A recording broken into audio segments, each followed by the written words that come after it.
So happy to be here.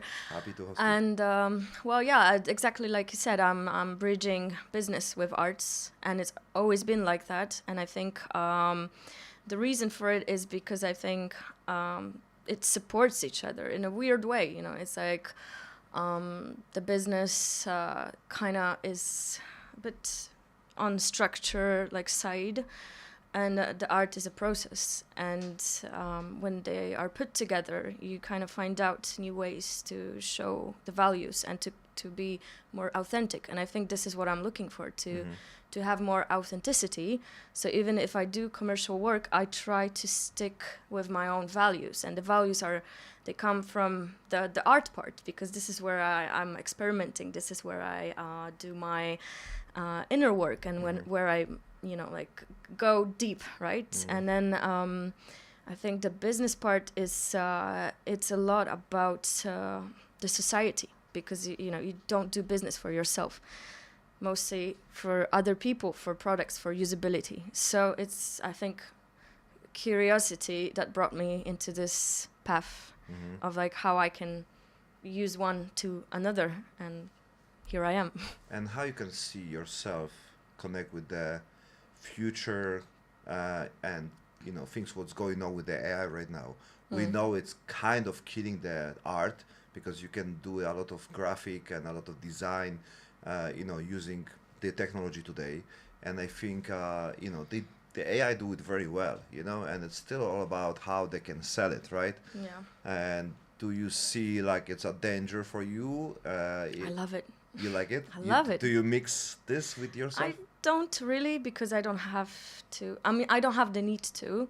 I appreciate it. I use it for research purposes mostly, for or somewhat to maybe optimize my workflow. That's the best. That's amazing. But I did do some work in AI for design. It works. It's okay, and I think like from now on it's gonna get better and better. But the as we said, the connection, that part is something else. And what I'm actually looking at is more about the product, so the business about the product, and the product is physical. So when it comes to commercial, as in visual, right?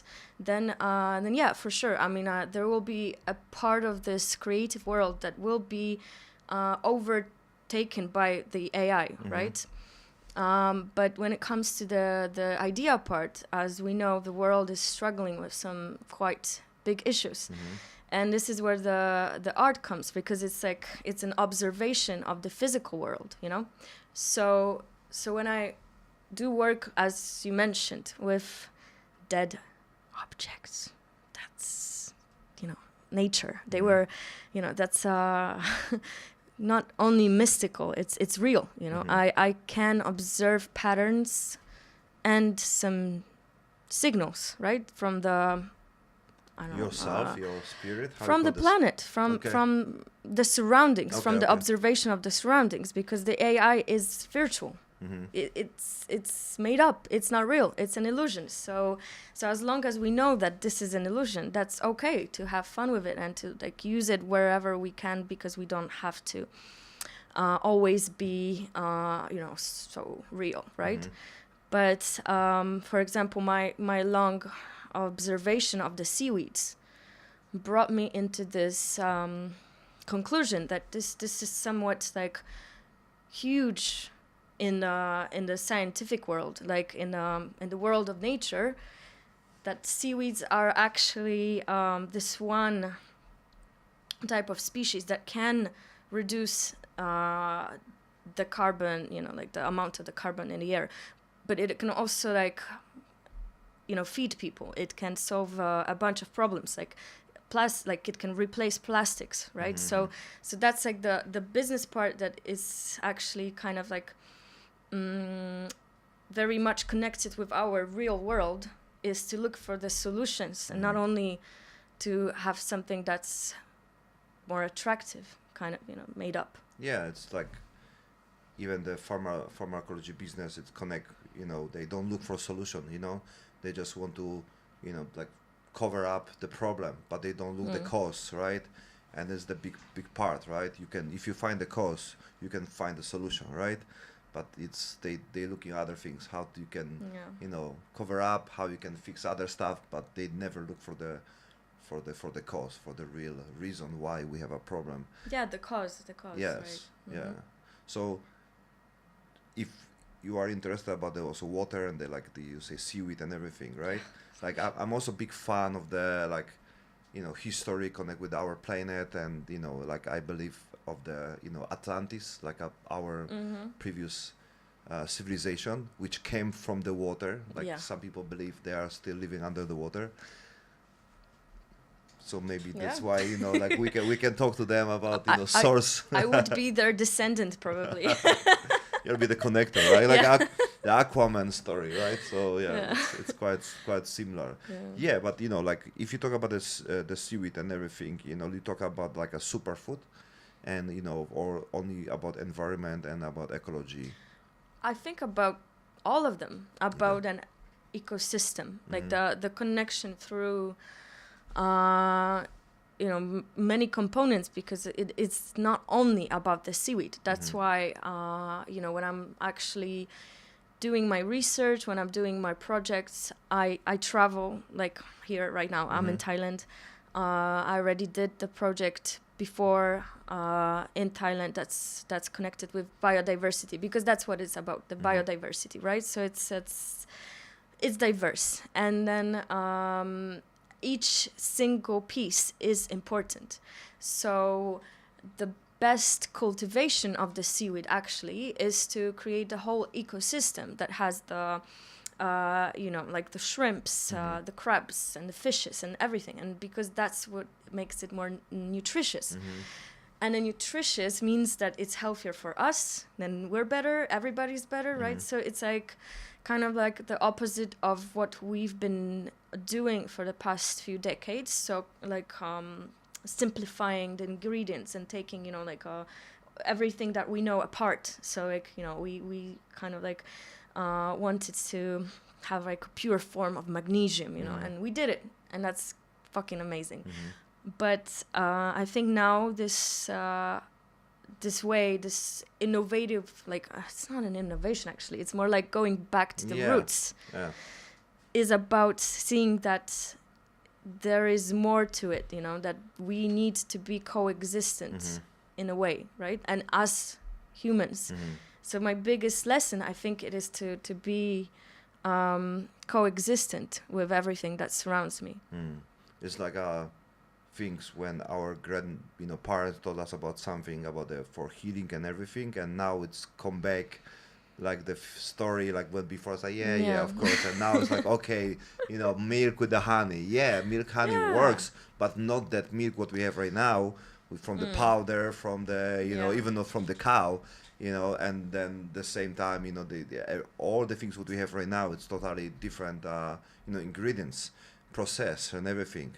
And even if you count like how many amount of the percentage there's sea around, you're like we'll be okay to exploit even the ocean, and it'll be still enough. That's another thing. It's I'm glad that you mention it, because when it comes to the seaweeds, that's the thing that we're running out of space. Yep.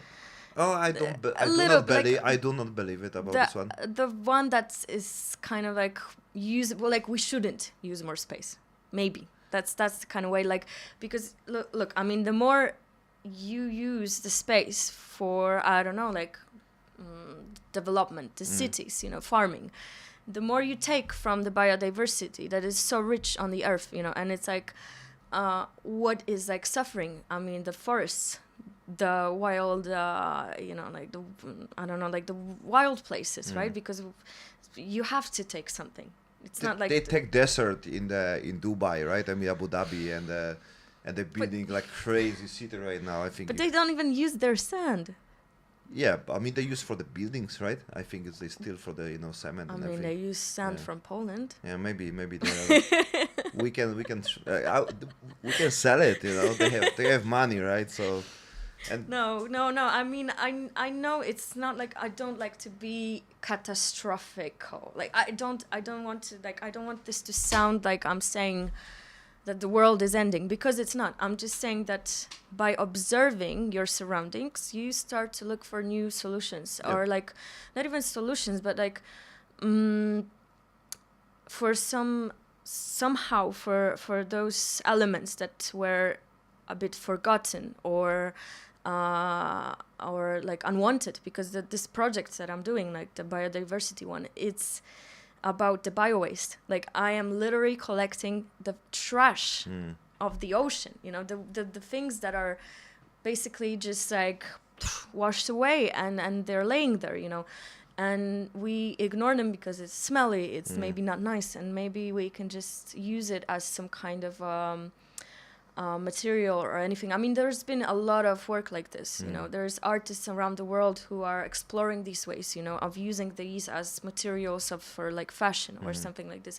I mean, this movement is huge, so I'm just like, you know, a little part of it. But for me, it's also more about, I think, not only about like this, I don't even have an answer. Yeah. It's more about exploration. Because you also don't, like you said this before, you don't care much if it's really can change the world. Like you still want to do it anyway, because you know, like there's so many mess on the world, you know, they put in garbage there and everything, and even if it's your work that's, you know, don't change much, you still want to do it, right?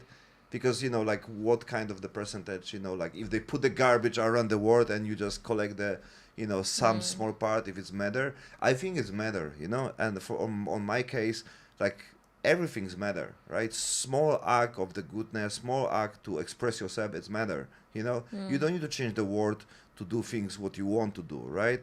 But people say, what's the matter if I put the one plastic bottle, you know, on the street? Like it's matter, you know. Every small part, every detail is matter. That's what people trying to generalize and saying, oh, it doesn't matter, there's garbage everywhere. Oh, it doesn't matter, I eat just a little, you know, this sugar and everything. It doesn't matter. Every small part matter, you know, because that's we also teach and show others, you know, how to express self. And I think on your case is the very important part, because you do it. That's somehow for yourself as well, you know, especially this work, you know. It's a lot for me.